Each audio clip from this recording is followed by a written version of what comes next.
আমরা যখন গভীর ঘুমে আচ্ছন্ন থাকি তখন এক অন্য জগতে প্রবেশ করি, স্বপ্নের জগতে। এই স্বপ্ন কখনো আমাদের মনে আনন্দ এনে দেয়, আবার কখনো ভয় বা দুশ্চিন্তার কারণ হয়। অনেকেই জীবনের কঠিন সময় বা যখন কোনো সংকট দেখা দেয় তখন স্বপ্নের মাধ্যমে কোনো দিক নির্দেশনা বা সুসংবাদের আশা করেন। আর আখিরি জামানার এই ফিতনার সময়ে ইমাম মাহদী আলাইহিস সালামের আগমন সম্পর্কে আমাদের আগ্রহ প্রবল। তাই অনেকে দাবি করেন যে তারা স্বপ্নে ইমাম মাহদী আলাইহিস সালামকে দেখেছেন এবং তার আগমন সম্পর্কে কোনো ইঙ্গিত পেয়েছেন। কিন্তু এই ধরনের স্বপ্ন কি সত্যি? ইসলামের স্বপ্নের গুরুত্ব কতটুকু? এই বিষয়ে যদি সঠিক জ্ঞান না থাকে আমরা হয়তো সত্যকে মিথ্যা থেকে আলাদা করতে পারব না এবং বিভ্রান্তির শিকার হব। আজ আমরা ইসলামের সুমহান শিক্ষার আলোকে গভীরভাবে জানব মাহদী কি স্বপ্নে আসেন, সত্যিকারের স্বপ্নের রহস্য, ইসলামের স্বপ্নের প্রকারভেদ, কখন স্বপ্নকে গুরুত্ব দিতে হবে এবং কখন নয়, এবং কিভাবে আমরা মিথ্যা স্বপ্নের ফিতনা থেকে নিজেদেরকে রক্ষা করতে পারি সে সম্পর্কে ইসলামী শরিয়া কি বলে, যাতে আমাদের অন্তর প্রশান্তিতে ভরে ওঠে এবং আমরা ফিতনার এই যুগে আল্লাহর উপর পূর্ণ ভরসা রাখতে পারি। প্রিয় শ্রোতা, মানব জীবনের স্বপ্নের এক বিশেষ স্থান রয়েছে। ইসলামের স্বপ্নের একটি নির্দিষ্ট ব্যাখ্যা ও গুরুত্ব আছে। রাসূল সাল্লাল্লাহু আলাইহি ওয়াসাল্লাম নিজেও স্বপ্নের মাধ্যমে ওহী পেয়েছেন এবং স্বপ্নের ব্যাখ্যা দিয়েছেন।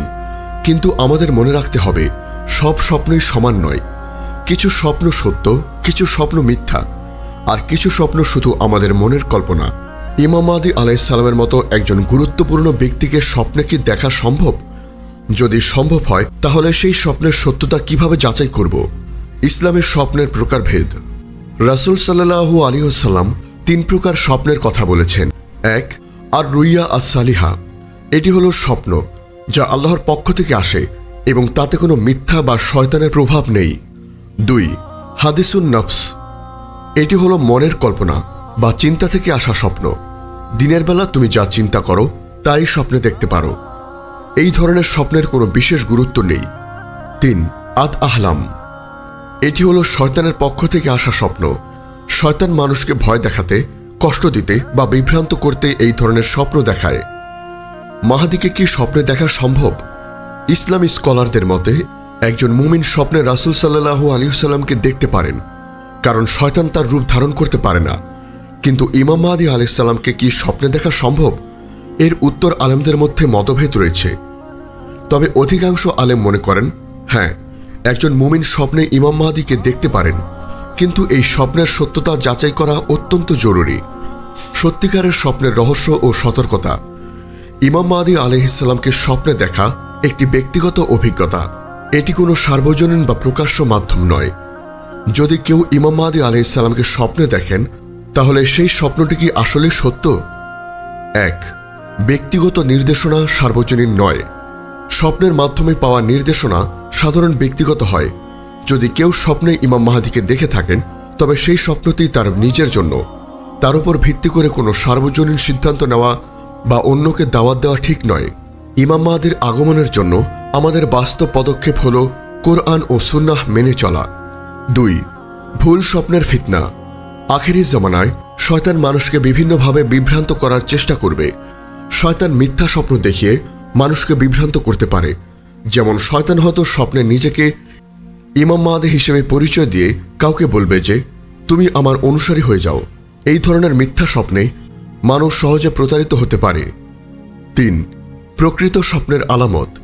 যদি কেউ সত্যি আল্লাহর পক্ষ থেকে কোনো সত্য স্বপ্ন দেখে তাহলে সেই স্বপ্নের কিছু আলামত থাকে। যেমন সেই স্বপ্নটি হয়তো কোনো নেক আমলের সুসংবাদ দেবে যা তার জীবনের জন্য কল্যাণকর হবে। স্বপ্নটি শয়তানের পক্ষ থেকে আসবে না, তাই এতে কোনো ভয় বা অশ্লীলতা থাকবে না। স্বপ্নটি দেখার পর তার মনে প্রশান্তি আসবে এবং সে আল্লাহর প্রতি আরো বেশি কৃতজ্ঞ হবে। কিভাবে সত্য স্বপ্নকে মিথ্যা স্বপ্ন থেকে আলাদা করবেন? 1. কুরআন ও হাদিসের সাথে তুলনা। তোমার দেখা কোনো স্বপ্ন যদি কুরআন ও সহিহ হাদিসের শিক্ষার সাথে সাংঘর্ষিক হয় তবে তা মিথ্যা স্বপ্ন। যেমন যদি কেউ স্বপ্নে দেখে যে ইমাম মাহদী আলাইহিস সালাম বলছেন সালাত আদায় করতে হবে না, তবে সেই স্বপ্নটি সম্পূর্ণ মিথ্যা, কারণ এটি ইসলামের মৌলিক শিক্ষার পরিপন্থী। 2. যাচাই বাছাই করা। তোমার দেখা স্বপ্ন যদি কোনো বড় ঘটনার ইঙ্গিত দেয় তবে তা নিয়ে তাড়াহুড়ো করা উচিত নয়, বরং সেই স্বপ্নের সত্যতা সম্পর্কে আল্লাহর উপর ভরসা রেখে অপেক্ষা করতে হবে। 3. নিজেদের ঈমান ও আমলকে মজবুত করা। সত্যিকারের স্বপ্ন তারাই দেখতে পারে যারা আল্লাহর প্রতি গভীর ঈমান রাখে এবং নেক আমল করে। যদি তুমি একজন মুমিন হও এবং নিয়মিত ইবাদত করো, তবে তোমার স্বপ্নগুলো সত্য হওয়ার সম্ভাবনা বেশি থাকে। ইমাম মাহদী আলাইহিস সালামের আগমনের জন্য আমাদের করণীয়। ইমাম মাহদী আলাইহিস সালামের আগমনের জন্য স্বপ্নের উপর নির্ভরশীল না হয়ে আমাদের উচিত বাস্তব পদক্ষেপ নেওয়া, যেমন ঈমান ও আমলকে মজবুত করা। সকল ফিতনার সময় ঈমানকে দৃঢ়ভাবে আঁকড়ে ধরতে হবে। আল্লাহর উপর পূর্ণ ভরসা রাখতে হবে। সঠিক জ্ঞান অর্জন।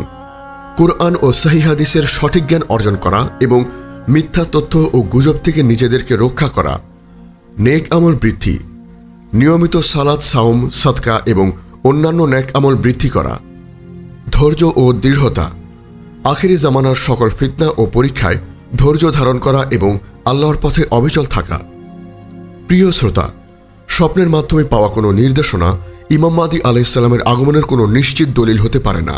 তার আগমন একটি সুনিশ্চিত সত্য, কিন্তু এর জন্য আমাদের অপেক্ষা করতে হবে এবং নিজেদেরকে সেই সময়ের জন্য প্রস্তুত করতে হবে। আমাদের উচিত সকল প্রকার গুজব, মিথ্যা স্বপ্ন এবং মিথ্যা দাবি থেকে দূরে থাকা।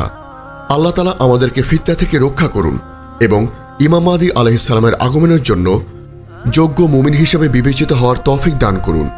আল্লাহুম্মা আমিন। আমাদের এই মহৎ বার্তা ছড়িয়ে দিতে অনুগ্রহ করে চ্যানেলটি সাবস্ক্রাইব করুন এবং বেল আইকনটি প্রেস করুন। ধন্যবাদ। ঘুমে আচ্ছন্ন থাকি, তখন এক অন্য জগতে প্রবেশ করি, স্বপ্নের জগতে। এই স্বপ্ন কখনো আমাদের মনে আনন্দ এনে দেয়, আবার কখনো ভয় বা দুশ্চিন্তার কারণ হয়। অনেকেই জীবনের কঠিন সময় বা যখন কোনো সংকট দেখা দেয়, তখন স্বপ্নের মাধ্যমে কোনো দিক নির্দেশনা বা সুসংবাদের আশা করেন। আর আখিরি জামানার এই ফিতনার সময়ে ইমাম মাহদী আলাইহিস সালামের আগমন সম্পর্কে আমাদের আগ্রহ প্রবল। তাই অনেকে দাবি করেন যে তারা স্বপ্নে ইমাম মাহদী আলাইহিস সালামকে দেখেছেন এবং তার আগমন সম্পর্কে কোনো ইঙ্গিত পেয়েছেন। কিন্তু এই ধরনের স্বপ্ন কি সত্যি? ইসলামের স্বপ্নের গুরুত্ব কতটুকু? এই বিষয়ে যদি সঠিক জ্ঞান না থাকে, আমরা হয়তো সত্যকে মিথ্যা থেকে আলাদা করতে পারবো না এবং বিভ্রান্তির শিকার হব। আজ আমরা ইসলামের সুমহান শিক্ষার আলোকে গভীরভাবে জানব মাহদী কি স্বপ্নে আসেন, সত্যিকারের স্বপ্নের রহস্য, ইসলামের স্বপ্নের প্রকারভেদ, কখন স্বপ্নকে গুরুত্ব দিতে হবে এবং কখন নয়, এবং কিভাবে আমরা মিথ্যা স্বপ্নের ফিতনা থেকে নিজেদেরকে রক্ষা করতে পারি সে সম্পর্কে ইসলামের শরিয়া কি বলে, যাতে আমাদের অন্তর প্রশান্তিতে ভরে ওঠে এবং আমরা ফিতনার এই যুগে আল্লাহর উপর পূর্ণ ভরসা রাখতে পারি। প্রিয় শ্রোতা, মানব জীবনের স্বপ্নের এক বিশেষ স্থান রয়েছে। ইসলামের স্বপ্নের একটি নির্দিষ্ট ব্যাখ্যা ও গুরুত্ব আছে। রাসূল সাল্লাল্লাহু আলাইহি ওয়াসাল্লাম নিজেও স্বপ্নের মাধ্যমে ওহী পেয়েছেন এবং স্বপ্নের ব্যাখ্যা দিয়েছেন। কিন্তু আমাদের মনে রাখতে হবে, সব স্বপ্নই সমান নয়। কিছু স্বপ্ন সত্য, কিছু স্বপ্ন মিথ্যা, আর কিছু স্বপ্ন শুধু আমাদের মনের কল্পনা। ইমাম মাহদী আলাইহিস সালামের মতো একজন গুরুত্বপূর্ণ ব্যক্তিকে স্বপ্নে কি দেখা সম্ভব? যদি সম্ভব হয়, তাহলে সেই স্বপ্নের সত্যতা কিভাবে যাচাই করব? ইসলামের স্বপ্নের প্রকারভেদ।